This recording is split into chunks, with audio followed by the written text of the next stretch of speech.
Então, nós voltamos revigorados de tudo que Deus nos fez viver naquele lugar e glorificamos a Deus por podermos estar aqui com vocês celebrando, adorando ao Senhor nessa noite de celebração. Quero comemorar, estamos ao vivo de volta no YouTube, em nome de Jesus. Aleluia! Eu vou te convidar, a Sara já facilitou nossa vida ali, colocou o link lá no grupo. Pega aí, eu vou te autorizar a pegar o celular por um minutinho. Pega aí, coloca no seu status e avisa todo mundo que a live voltou. Tem mais de um ano que a gente está fora do ar. Então avisa todo mundo aí, a live está de volta. Tá bom? Se você não está em nosso grupo da igreja, não faz parte da membresia aqui, entra lá no YouTube da igreja, PV Church, e já copia o link da live aí, amém? Coloca lá no seu status e avisa, estamos ao vivo, para que mais pessoas possam receber do que Deus tem feito aqui nesta casa. Esse é um grande marco, nós ficamos muito felizes para a glória do Senhor Jesus. Amém? Porque depois de um tempo parado, e paramos justamente porque a nossa live ela não correspondia ao que a gente estava vivendo aqui. Amém? Estávamos transmitindo de um celular, pegando som ambiente, e ficava aquela live que ninguém entendia nada. Então hoje a gente está voltando, né, com a live fechada, 100% profissionalizada, e o nome de Jesus vai sendo glorificado. Já avisou todo mundo aí? Já avisou os amigos, parente, vizinho, primo, tio do primo? Avisa todo mundo, tá bom? Até porque o tio do primo deve ser seu pai, tá bom? Então avisa todo mundo aí que a gente já está no ar para a glória do Senhor Jesus. Amém? Eu quero ler com vocês Salmos de número 57. Salmos de número 57. Vamos ler versículos 9, 10 e 11. Salmos 57, versos 9, 10 e 11. Quero já agradecer a Deus pela vida de você que nos visita aqui hoje. Nós estamos muito felizes pela sua presença. Que Deus possa abençoá-los. Amém? Que o Senhor fale ao seu coração. Estamos muito felizes mesmo por ter cada um de vocês aqui hoje adorando ao Senhor conosco. Glória a Deus pela sua vida. Aleluia. Salmos 57, verso 9, 10 e 11. Aleluia. Louvar-te-ei, Senhor, entre os povos. Eu te cantarei entre as nações, pois a tua misericórdia é grande até os céus, e a tua verdade até as nuvens.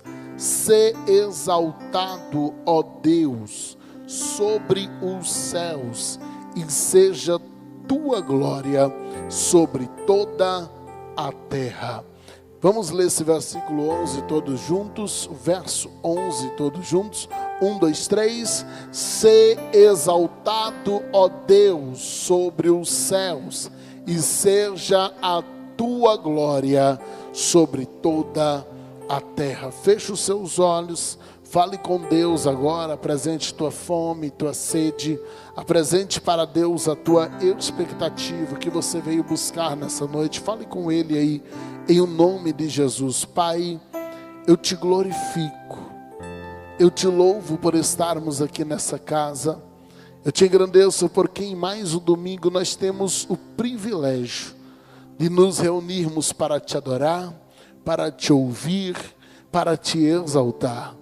Que o Senhor fale conosco agora e nos toque com a tua graça, que a tua presença esteja sobre as nossas vidas, em nome de Jesus. Amém e amém. Aleluia. Queridos, antes de iniciarmos, eu quero deixar um aviso aqui. Nós iremos no sábado que vem, seria o nosso PV Jovem aqui, nós não teremos o PV Jovem, né? O casal aí está voltando agora dessa fase aí do resguarde, amém? Em nome de Jesus. E em julho já volta com tudo, porque já é conferência. Mas já chega com o pé na porta, já começa daqui para frente, preparar a conferência da juventude, aí que vai ser benção, primeiro fim de semana de julho. Então, sábado agora nós não teremos PV Jovem, nós estaremos atendendo os nossos irmãos aqui da Igreja Batista Nova Aliança.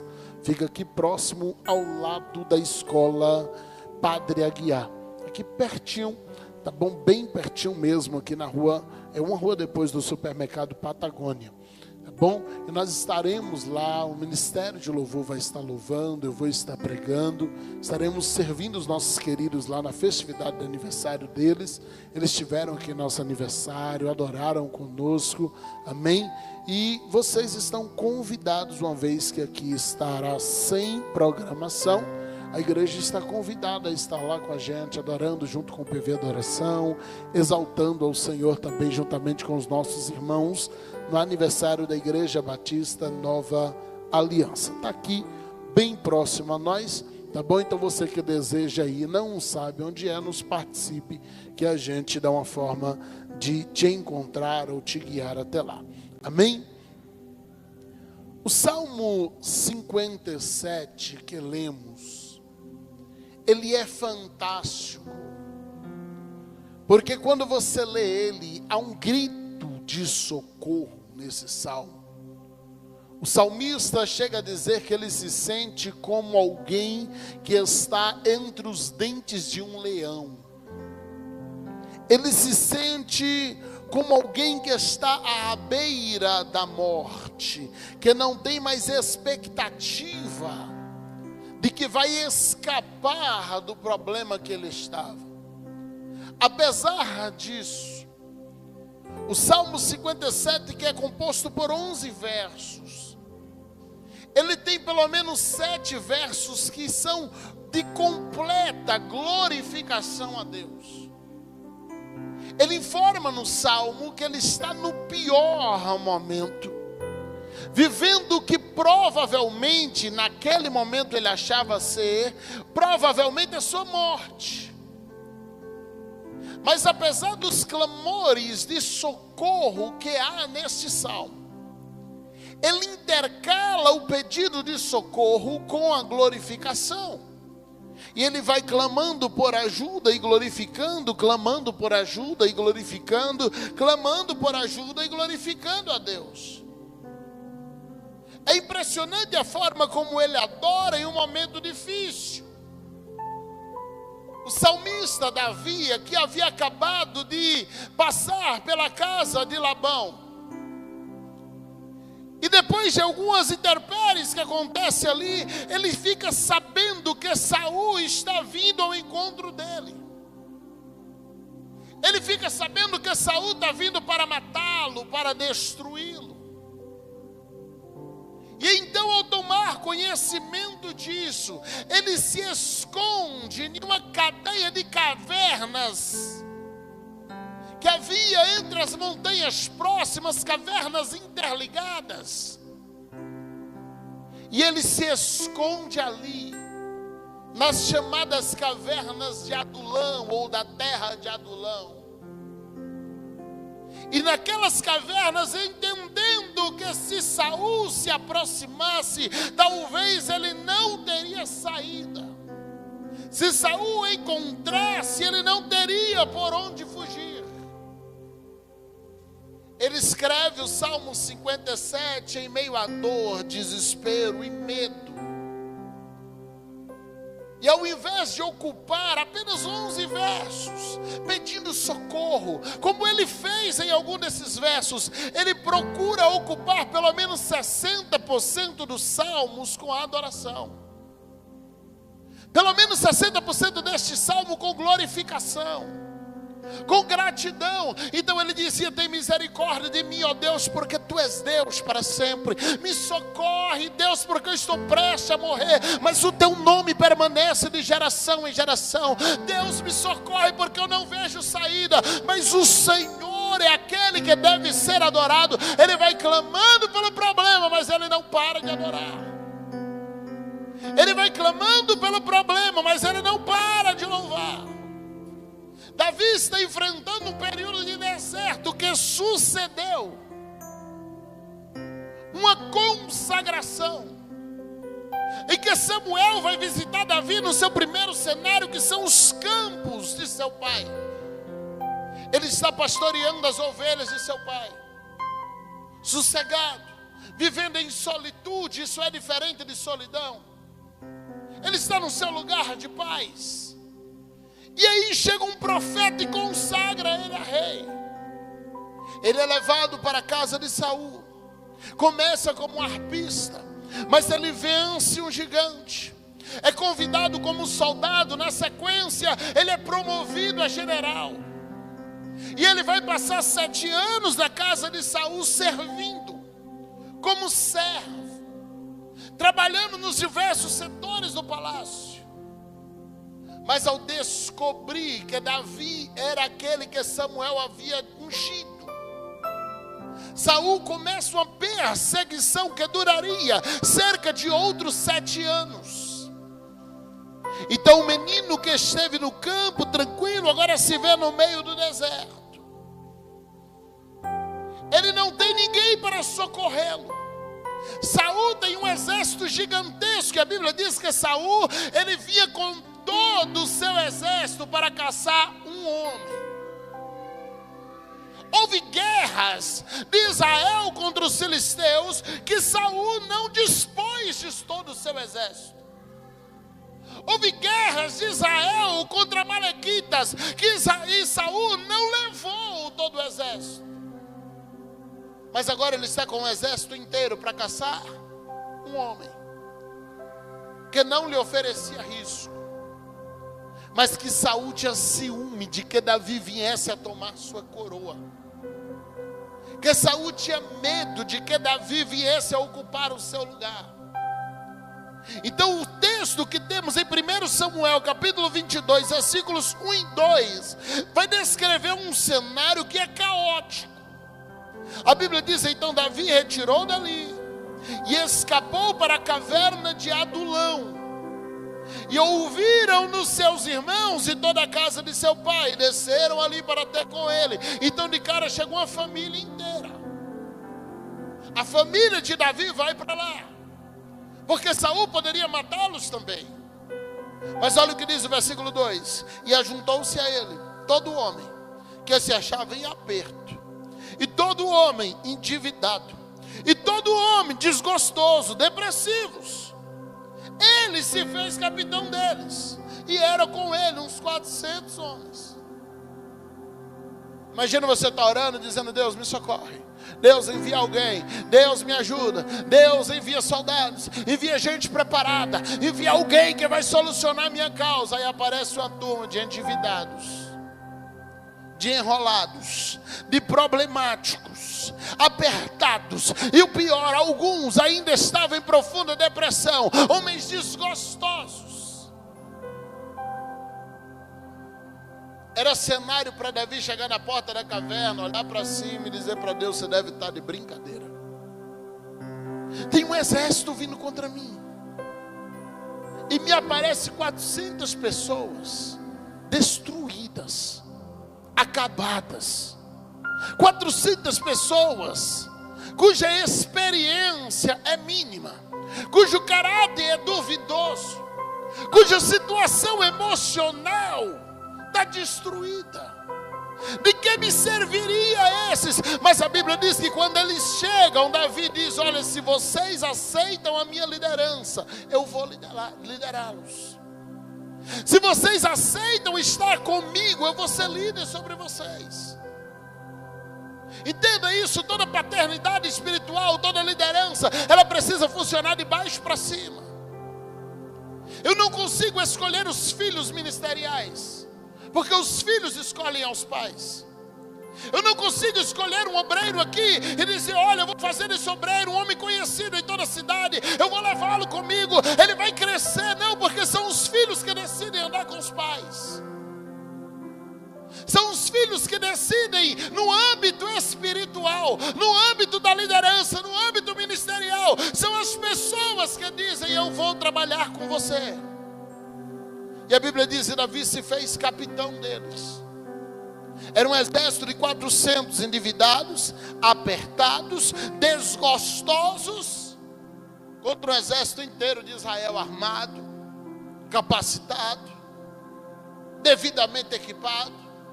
Qual a promessa que Deus fez para Davi? Eu vou te fazer rei de uma grande nação. Qual é o resultado real naquele momento? 400 pessoas ruins. Qual é a promessa, Davi? Eu vou te colocar como chefe de toda a nação. Resultado real, realidade. 400 pessoas que inicialmente eram inúteis. Eu imagino Davi dizendo: será que a promessa era isso? Será que a promessa era essa? Será que o que Deus falou era para isso? Deus me ungiu para isso, para esses. Mas sabe o que eu aprendo com Davi? Davi pega aqueles 400 e eles formam um grupo tão coeso, tão juntos, que a próxima vez que a Bíblia vai descrever aquele grupo, a Bíblia já não fala Davi e 400 endividados, 400 apertados, 400 desgostosos, não. A próxima vez que a Bíblia vai descrevê-los é uma batalha contra os amalequitas. E a Bíblia diz: e partiu Davi e seus 400 valentes soldados. Chegaram desgostosos, endividados, apertados, arruinados, mas eles estavam tão unidos, eles estavam tão dispostos a trabalhar, eles estavam tão abertos ao que Davi tinha para dar para eles, que aqueles homens vão se transformando em soldados bons, em homens bons, de modo que lá na frente a Bíblia vai mais além e diz: não havia em Israel soldados que fossem tão bons quanto os valentes de Davi. Você entende como Deus está virando o cenário? Por 14 anos aquele homem não chegou nem perto da promessa. Pelo contrário, a promessa tirou Davi dos campos onde ele estava em paz e leva ele para o deserto, onde a solidão ou a companhia duvidosa inicialmente era tudo que lhe restava. Mas quando eu olho para a vida de Davi no deserto, quando eu olho para o tempo de Davi no deserto, eu aprendo 4 lições com a palavra de Deus. 4 lições que só o deserto pode te ensinar. Então, se você está no meio da prova, está no meio do deserto, está no meio da luta, por favor, aprenda junto comigo. Existem 4 lições que só o deserto ensina. Existem 4 lições que só o deserto consegue te dar. E a primeira dela é que deserto forma a nossa identidade. É no deserto que Deus nos revela a nossa identidade. O palácio revela a nossa posição, mas é no deserto que revela o nosso coração.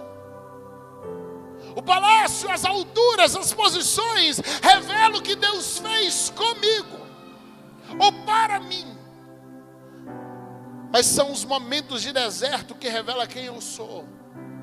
São os momentos de luta, de prova, quando as coisas apertam, quando as coisas difíceis, que o nosso coração é revelado, que o nosso coração é apresentado. Entenda algo: se você confia na promessa que Deus te fez, você não vai negociar o seu chamado, porque você está passando por um deserto. Porque se você não discernir bem, se você não entender bem a promessa, se você não confiar bem na promessa, você vai jogar seu futuro fora, unicamente para escapar do deserto. Você vai jogar a promessa fora, unicamente para sair da luta de agora. Se a gente não discernir bem, a gente joga o nosso futuro fora para escapar do presente. Mas quando eu corto a minha cruz agora, ela me faz falta lá na frente. Porque a mesma cruz que agora está difícil de carregar, lá na frente ela pode me servir de ponte para atravessar o Jordão. Quando eu escapo do deserto, a minha identidade é revelada. Quando a gente escapa do deserto, a gente perde uma identidade que Deus estava construindo. Por quê? Porque Ele me leva no deserto para forjar meu caráter. Ele me leva para o deserto para forjar minha identidade. Ele me leva para o deserto para forjar aquilo que eu carrego dentro de mim. Ele vai usar o livro de Oséias, o profeta, para dizer: eu conduzo ao deserto para provar que eu te amo. Eu conduzo ao deserto para provar que eu te supro. Eu conduzo ao deserto para provar que no meio de toda a escassez eu cuido de você. Segunda lição que eu aprendo no deserto: não se preocupe, eu já não vou me demorar. Deixei minha voz lá no sul da Bahia. Segunda lição que eu aprendo no deserto: o deserto expande a nossa capacidade de realizar. É impressionante o quanto de sabedoria Deus te dá no momento de escassez. É fácil resolver tudo quando eu tenho condição para resolver. É fácil solucionar tudo quando eu estou com os recursos para resolver. É por isso que tem gente que se apega ao recurso, fica grudado ao recurso. Ele abre mão de princípio, ele abre mão de chamada, ele abre mão de tudo. Por quê? Porque ele ama recurso. Porque o recurso me deixa confortável. Mas quando os recursos se vão, toda falta de recurso no deserto, Deus compensa com sabedoria. De modo que aquilo que falta, de equipamento, de finança, de suporte, o Senhor vai te dando soluções. Ele vai expandindo tua mente. E quando tu volta de lá, tu sabe fazer 10 vezes mais do que outros fazem. Porque no deserto Deus nos visita com sabedoria. O Davi, que foi forjado na escassez do deserto, mal ele sabia que ali Deus estava preparando ele para governar na fartura do palácio. Mas quando ele volta para o palácio, ele valorizava cada coisa que Deus estava dando. Por quê? Porque Deus forjou a capacidade dele no deserto. Então às vezes Deus nos coloca em alguns desertos, porque a gente tem que valorizar o que Ele está dando. Deus vai dando, e a gente só reclama. Nada é bom, nada presta, nada vai. Deus não é bom, Deus não faz, Deus não responde. Aí uma hora Deus tira tudo, que é para você sentir falta. Deus tira tudo, para que na escassez do deserto a sabedoria retorne. Porque a fartura tende a limitar o nosso entendimento. Aí Deus nos arranca tudo. O que ele fala com aquela mulher lá de Oséias? A Bíblia diz que Oséias está suprindo ela, dando tudo para ela. E ela sai, ela fala de Oséias, ela trai Oséias, ela engana Oséias. Aí Deus fala: leva para o deserto, Oséias. Porque quando faltar tudo, ela vai lembrar que é você que supre, que é você que cuida, que é você que ama, que é você que zela, que é você que não deixa faltar nada. Aí Deus complementa dizendo: Israel vai saber que é assim que eu trato com ele. Todas as vezes que a fartura leva Israel a um nível de ingratidão, Deus o levava para o deserto e deixava faltar algumas coisas. Para quê? Para que se lembrasse da oração, para que se lembrasse da busca, para que se lembrasse de Deus. Aí quando Deus dava de volta, eles lembravam de dizer obrigado. Quando Deus dava de volta, eles lembravam de agradecer. Algo que o cotidiano nos arranca. Então quando Deus cumpre a promessa depois de um tempo de deserto, aquela promessa tem um valor extra para a gente. Porque agora nós entendemos como é viver sem ela. A gente precisa aprender a valorizar algumas coisas que Deus está nos dando e que está se tornando cotidiano para nós. A gente precisa aprender a valorizar. Às vezes eu vou em algumas igrejas que teriam até condições de ter algumas coisas a mais, mas não tem, e faltam algumas coisas, alguns suportes. Eu fico olhando ali dizendo: Deus, a gente tem tudo isso, a gente tem tudo que está faltando aqui, mas se tornou tão habitual para a gente que a gente já não agradece mais, a gente já não tem mais como uma provisão, a gente já não tem mais como uma solução. Por quê? Porque eu acostumei com a fartura. Eu acostumei com muito. Então eu já não agradeço mais o alimento, eu já não agradeço mais a cura, eu já não agradeço mais. Já viu aquele crente que fala assim: olha, hoje não aconteceu nada na minha vida. Alguém que passou uma situação de quase acidente na rua, chega em casa dizendo: Deus, obrigado, obrigado Jesus, obrigado. Olha, o Senhor me deu um grande livramento. Deixa eu te dizer, Deus nos deu um grande livramento hoje na estrada. Eu e o Cláudio saímos de Tarantina. Chegamos aqui 2h35 e foi a viagem mais em paz que poderia ter acontecido. Chegamos e do jeito que oramos lá, eu saí, oramos na chegada agradecendo a Deus. Por quê? Porque se não tiver um carro quase batendo na gente, se não tiver alguma coisa quase arrancando pedaço, quando a gente chega, a gente diz: como é que foi a viagem? O outro diz: foi normal. Porque eu estou tão acostumado com a bênção que parece que ela não tem mais custo, que ela não vale mais nada. Mas quando você chega e fala: não foi normal, foi em paz, foi tranquilo, não teve acidente, não teve incidente, não teve susto, estava tão em paz que eu consegui vir durante a viagem escrevendo esse esboço ali do lado do Cláudio, enquanto ouvíamos o hino no som, e estava tudo tranquilo, estava tudo pacífico, estava tudo sossegado. Por quê? Porque Deus estava cuidando da gente. Isso não pode ser tratado como normal no sentido negativo. Precisa ser um normal bom. Deus cuidou, Deus guardou, Deus zelou. A gente passou em alguns buracos, o pneu não furou, não estourou, ninguém assaltou a gente, não teve acidente, Deus estava lá. Você entende por que às vezes Deus nos põe em escassez? Porque talvez você já fez 5 viagens dessas, mas na chegada você só diz: não aconteceu nada. Aconteceu tudo. Pedimos para o Senhor nos guardar e Ele guardou. Pedimos para o Senhor proteger e Ele protegeu. Pedimos para o Senhor zelar e Ele zelou. Então aconteceu alguma coisa. Havia anjos do Senhor na frente e atrás, como diz o Salmo 139:4. A mão do Senhor estava sobre nós. O favor de Deus estava naquela pista. Além de nós, nenhum outro motorista se acidentou. Então houve um cuidado de Deus em algo que para nós é cotidiano, que para nós é normal. Aí às vezes Deus nos põe no deserto e nos dá algumas faltas. Para quê? Para a gente voltar a dizer obrigado. Tem gente que Deus tem que dar um susto toda vez que ele sai. Para quê? Para na volta ele aprender a dizer obrigado. Porque senão a gente vai esquecer, né? A gente só diz: foi normal, não aconteceu nada.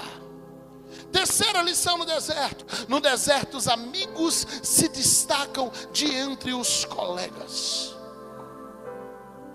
Pessoas que ficam mais preocupadas em se proteger do que te ajudar no momento de sua guerra. Não pode ter confiança para estar com você quando você voltar para o palácio. A Bíblia não fala que nenhum dos outros soldados tinha acesso ao palácio de Davi quando ele se tornou rei. Mas daqueles 400, a Bíblia diz, eles entravam e saíam. E Davi nunca confiou a guarda real a outros que não fossem eles. Por quê? Porque quando Davi estava na pior, eles estavam lá. Quando Davi estava no meio do deserto, eles caminharam com Davi. Quando Davi estava na caverna, eles chegaram endividados, desgostosos, apertados. Mas de Davi, se precisar, nós morremos juntos. Viver junto é fácil, eu quero ver morrer junto. Davi, se precisar, a gente está aqui. A Bíblia vai dizer que no meio de todo o deserto de Davi, dentro do palácio, Jonatas, o herdeiro do trono, filho de Saul, ele decide proteger Davi e avisar Davi de tudo que o pai planejava fazer. Agora detalhe, Deus nunca disse que ia colocar Davi: olha, eu vou matar Saul, ou ainda com Saul em vida, eu vou colocar Davi no lugar dele. Não. Se Saul morre, o sucessor do trono é Jonatas. Então, se Deus está fazendo a promessa de reino a Davi, não é sobre Saul, é sobre Jonatas. Quem está perdendo a coroa é Jonatas. Quem está perdendo o reinado, a possibilidade de reinar, é Jonatas. Quem é que Deus levanta para proteger Davi? Jonatas. Alguém que amou a ordem do Senhor mais do que a coroa. Porque enquanto o pai amava a coroa, Jonatas, quando sabe, Samuel ungiu a Davi, ele diz: eu vou respeitar a decisão de Deus. Enquanto o pai está querendo matar todo mundo para proteger a coroa. Eu sou rei, eu tenho uma coroa, eu estou aqui, minha coroa está comigo. Jonathan está dizendo: pai, Deus decidiu, eu vou honrar quem Deus ungiu, eu vou levantar quem Deus ungiu, eu protejo quem Deus ungiu. Aí ele briga com o pai, arruma confusão com o pai. E todas as vezes que o pai está tentando matar Davi, Jonathan está lá para proteger. Ele poderia enfrentar Davi, porque todos os lugares que Davi teve, Jonathan sabia. Mas é justamente ele que Deus levanta para proteger. Às vezes Deus vai levantar improváveis para te ajudar no meio do deserto. Às vezes Deus vai levantar improváveis para te ajudar em momentos de adversidade. Eu profetizo isso sobre a sua vida. Se faz sentido para você, você recebe. Se não faz, não tem problema, eu fico para mim. Que Deus levante, o Senhor levante improváveis, pessoas que você menos espera, que você tem menos expectativa, mas que vai levantar para caminhar do teu lado, para dizer: eu estou contigo, eu te protejo, eu te guardo, eu estou aqui, conta comigo, em nome de Jesus. Quarta lição: Deus levanta ajudadores para caminhar com você. Jonathan protegia Davi a partir do palácio, mas nunca pôde caminhar com Davi no deserto. Se ele o fizesse, o pai descobriria. Então, mesmo com a proteção e os avisos de Jonathan, Davi ainda está sozinho no deserto. E ele precisava não apenas de alguém para proteger, ele precisava de alguém para caminhar junto. Porque existem pessoas que vão nos ajudar a partir da base. Existem pessoas que vão caminhar do nosso lado. Existem pessoas que vão te ajudar lá na parte burocrática.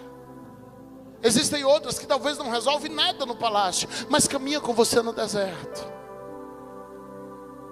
E Jonatas não conseguia estar lá, mas agora Deus levanta 400 pessoas. Deus levanta 400 homens improváveis, desgostosos, apertados, não tinham para onde ir, endividados, não tinham outro lugar para estar. Deus traz pessoas que estão esvaziadas de si mesmas, porque o que Deus ia fazer na vida de Davi, Deus precisava que Davi tivesse equipe. Mas ele não podia ter uma equipe cheia de si. Ele não podia ter uma equipe que se achava, porque eles não conseguiriam receber do que Davi carregava. Eles não conseguiriam receber do que Deus tinha colocado em Davi. Então Deus traz pessoas esvaziadas de si mesmas, pessoas esvaziadas do seu próprio ego, mas que elas vão se achegando, e à medida que elas chegam em Davi, e elas honram Davi, Deus vai honrando elas, e Deus vai enchendo elas, e Deus vai cuidando delas, e Deus vai abençoando elas. Elas foram para cuidar e caminhar com Davi, só que o que elas não sabiam era que Deus ia mudar o cenário delas. Porque quando eles voltam, não são mais 400 arruinados, são 400 valentes que recebiam o respeito de todo Israel. Quando eles voltam, não são mais 400 que ninguém queria perto. É os 400 valentes que alguém diz: eu confio minha vida a eles. Porque Deus faz assim, quando Ele quer abençoar alguém, Ele abençoa quem está em volta. Eu tenho falado isso aqui, minha esposa estava no instante ministrando de dízimo, de oferta. Toda vez que Deus quiser abençoar essa casa, Deus vai abençoar vocês. É vocês que ofertam aqui. Qual é a única forma de Deus prosperar a casa? É Deus prosperando você, Deus te dando aumento no trabalho, Deus te dando promoção no trabalho, Deus te dando um emprego maior e melhor, Deus te ajudando a crescer lá na sua empresa. A forma que Deus tem de abençoar aqui é abençoando quem anda com a casa, é prosperando quem anda com a casa. Então Davi, tá, primeira fase: campo, tranquilo, solitude, paz. Essa é a fase que ninguém te incomoda. Pastor, eu não quero passar nada, eu não quero que ninguém fale de mim. Fica no campo. De vez em quando você enfrenta um urso, um leão, está tudo certo. Ah, pastor, eu não quero sofrer. Fica no campo. Cuida de umas ovelhinhas ali. Está sossegado. Se você não quer sofrer nenhum tipo de perseguição, nenhum tipo de oposição, é só você ficar num lugar de isenção. Está lá sossegadinho. Está quietinho, estava tudo em paz. O problema é que às vezes Deus manda profeta lá no campo. E ele te pega lá no campo e te arranca contra a tua vontade. Porque se tu tem chamado, ele não vai te arrancar no campo nem que tu queira. Ele não vai te deixar no campo nem que tu queira. Davi está lá no campo, primeira fase, tudo certo, até Deus aparecer. Segunda fase, deserto, medo, incerteza. Eu fui ungido rei, mas estou no campo, está tudo certo, tudo tranquilo. É só uma promessa, não tem nem possibilidade de acontecer. Eu acho que nunca vai acontecer, então o que é que eu faço? Eu sigo minha vida. Mas chega o tempo de Deus começar a cumprir a promessa. Só que ao invés de te levar para o palácio, Ele te leva para o deserto. Quando Deus quer te preparar, Ele não te leva para o trono, Ele te leva para a caverna de Adulão.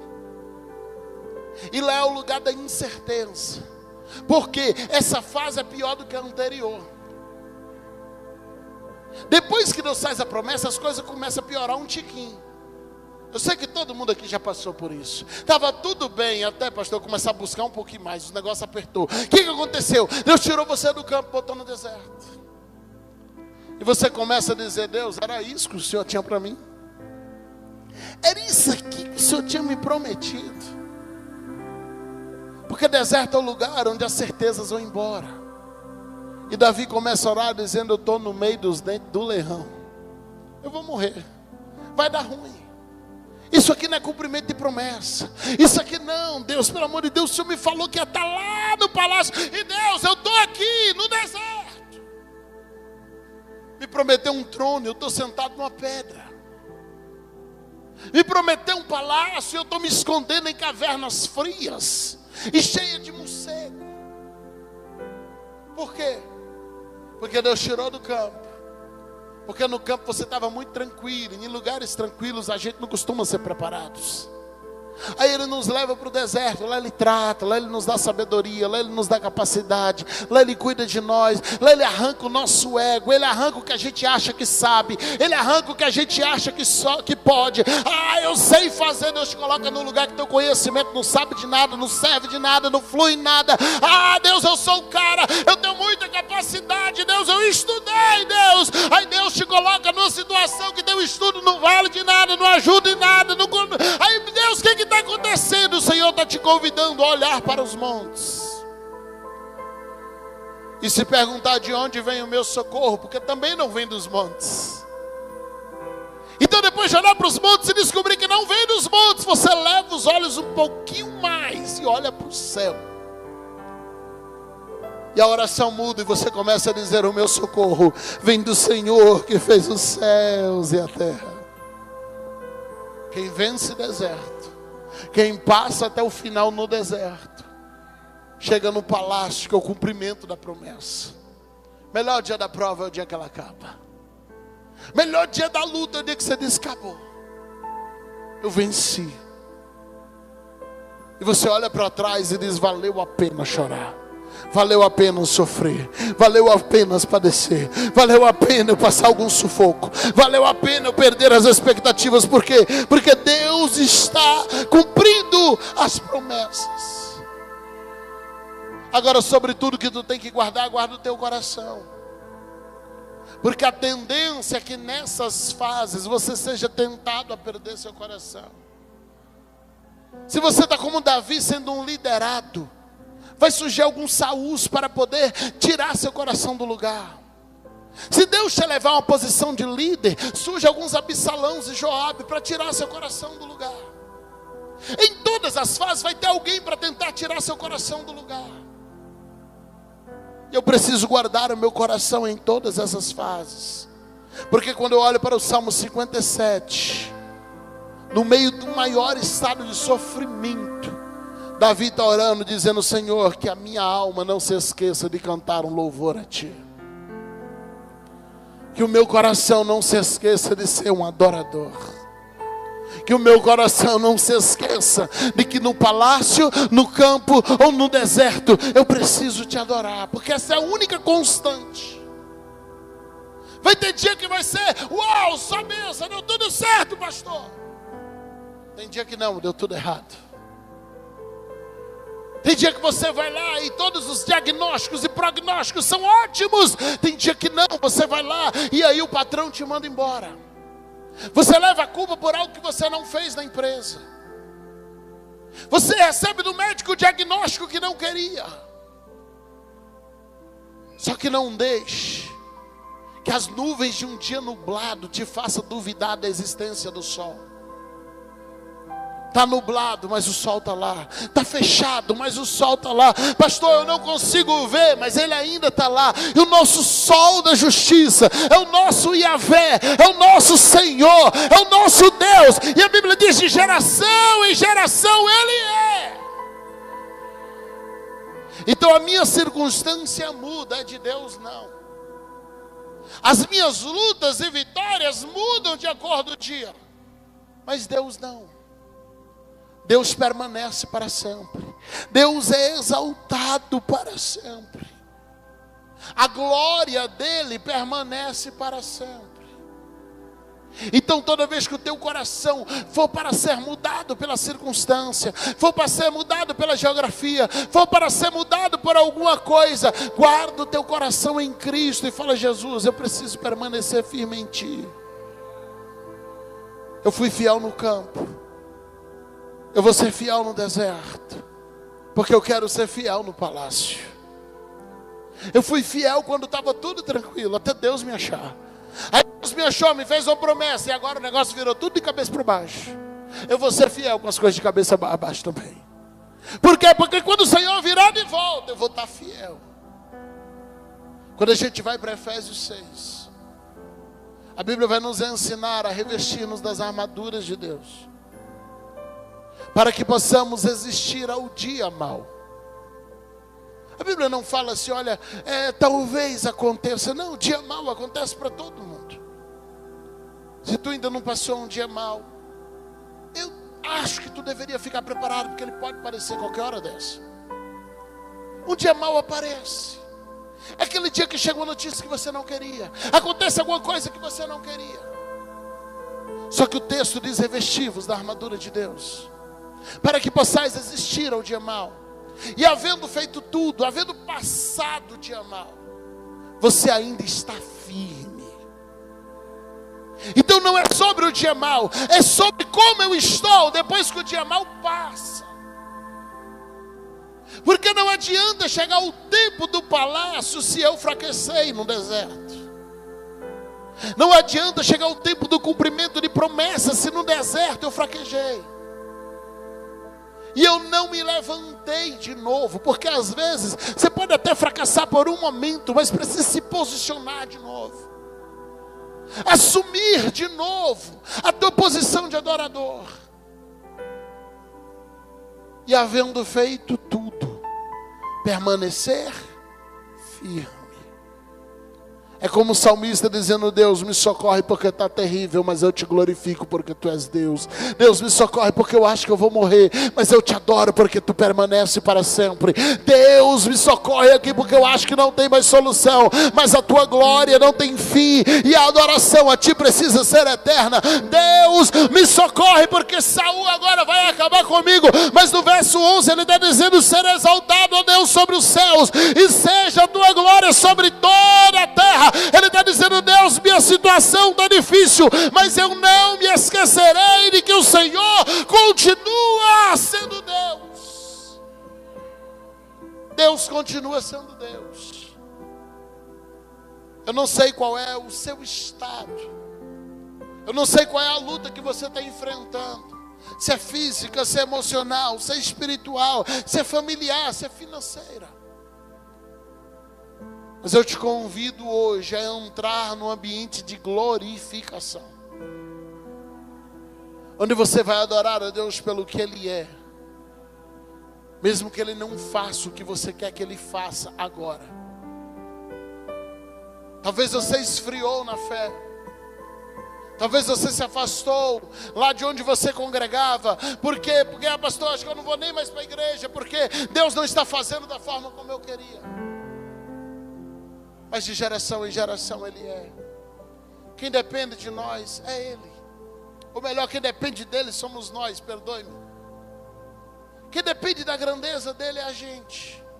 Quem depende do poder dele somos nós. Se eu der um glória a Deus aqui no culto, Deus é Deus.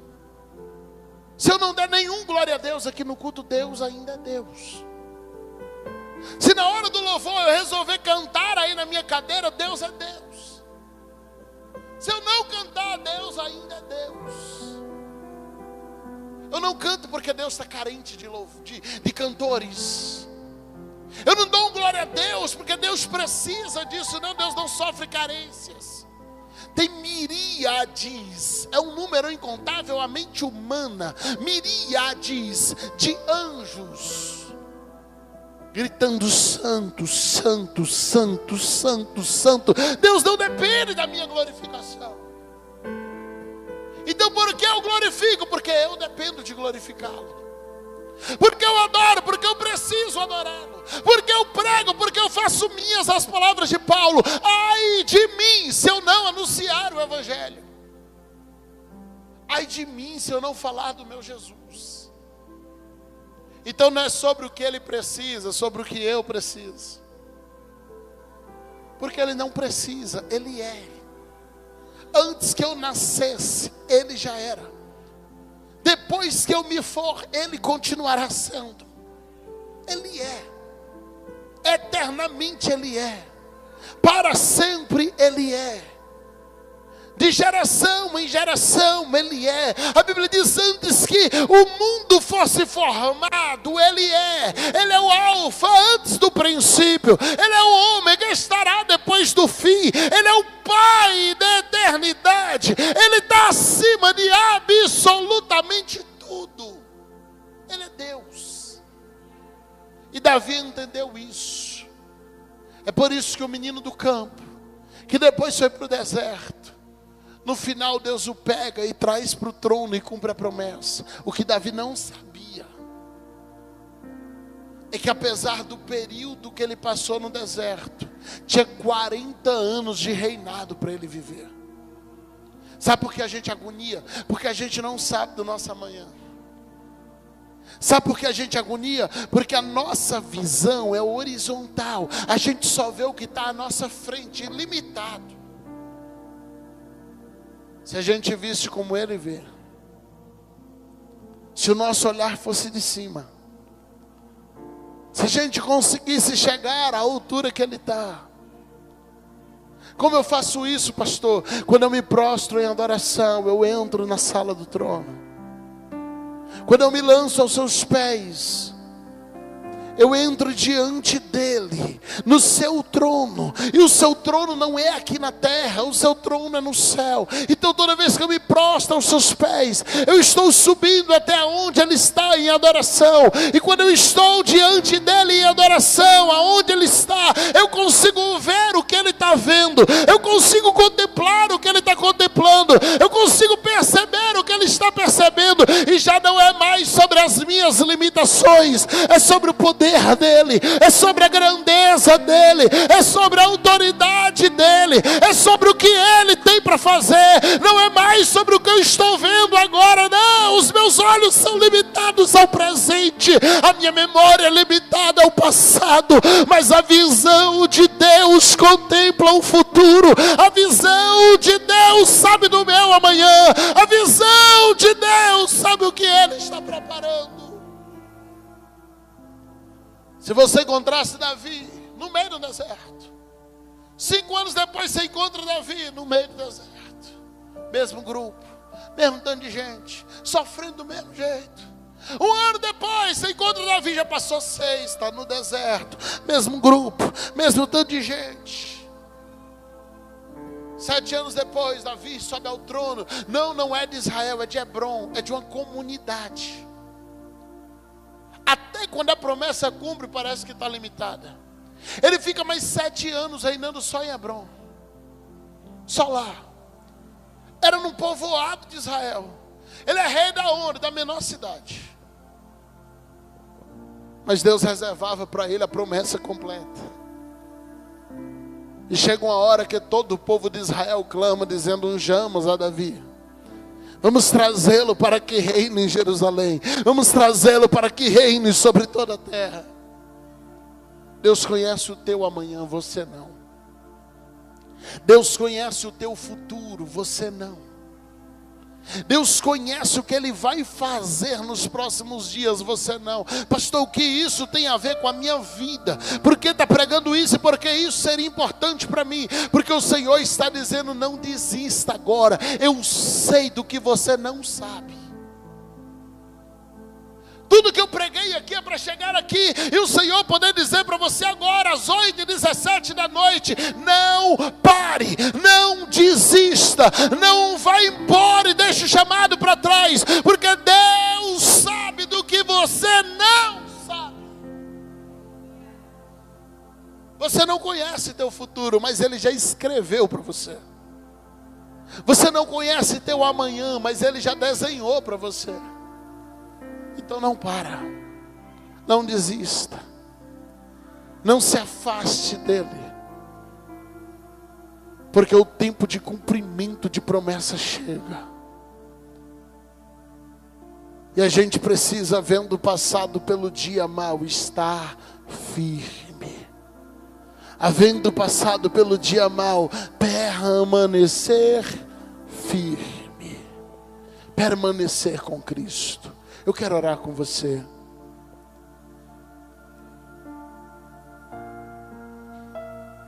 Eu oro para que o Senhor te revista de força.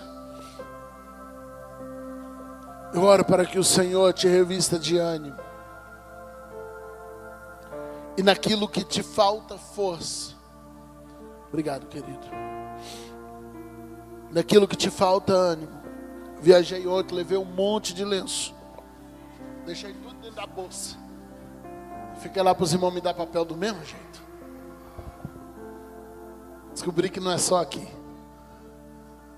Naquilo que te falta força, te falta ânimo, te falta coragem, o Senhor te encorajará. Em o nome de Jesus. Talvez você tenha entrado aqui e dito, Senhor, é meu último culto.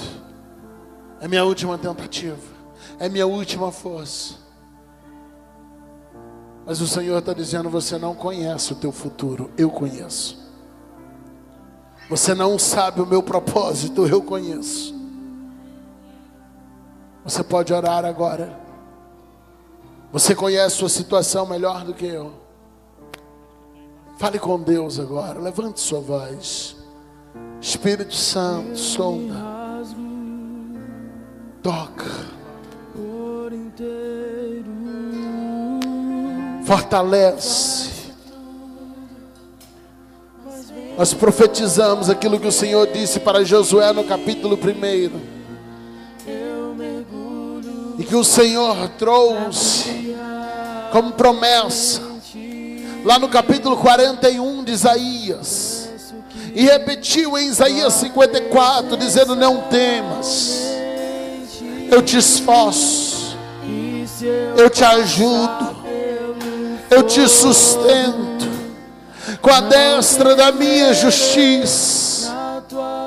O Senhor é aquele que dá força ao cansado. O Senhor é aquele que dá ânimo a quem está desanimado. O Senhor é aquele que sustenta aquele que está para cair. E nós clamamos pela força do céu para todos que estão passando pelo deserto. Clamamos pela força do céu para todos que estão passando por adversidades, que o deserto tem cercado, que o deserto tem fechado.